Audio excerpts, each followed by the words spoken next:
Ciao Cristiano,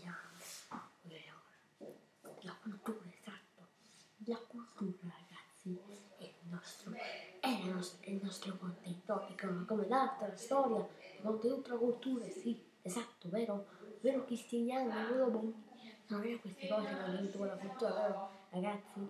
Cristiano è vero, lo Bogni, ciao, è vero ragazzi, è vero ragazzi. Oltretutto la cultura, sì, tutte queste cose. È vero Cristiano, è vero, perché se così la cultura vuol dire un sacco di cose, sì, veramente interessante, sì. Esatto, perché questa cultura qui fa parte l'arte, la storia, il cinema, la cult, sì, quella cult dei film vecchi, sono sempre, la Fox, Centro di Fox, nel Titanic, è vero Cristiano, è vero Titanic, Cristiano, ti piace? Vedi questa cult? È un tutto, questo, ciao.